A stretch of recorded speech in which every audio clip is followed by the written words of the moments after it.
Hello my dear friends, நீங்கள் மகிழ்ச்சியாக இருப்பீங்க. நான் கர்த்தருக்குள்ள விசுவாசிக்கின்றேன். இன்றைய நாளும் எனக்கு இரக்கம் செய்ய ஒருவரும் இல்லை.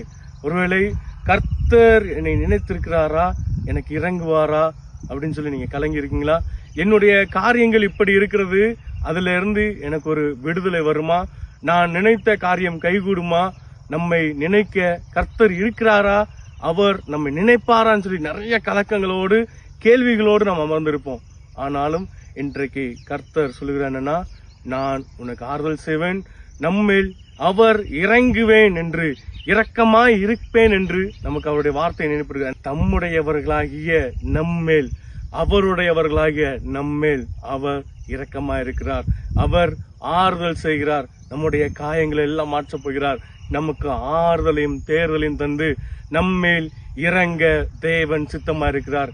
எனவே நம்முடைய வாழ்வை தேவன் இறங்கி நன்மைகளை செய்ய போகிறார் என்பதை அறிந்தவர்களாய், மகிழ்ச்சியுடனே நமக்கு ஆறுதல் செய்கிறார் என்பதை உணர்ந்தவர்களாய், சந்தோஷத்துடனே இந்த நாளை துவக்கும்.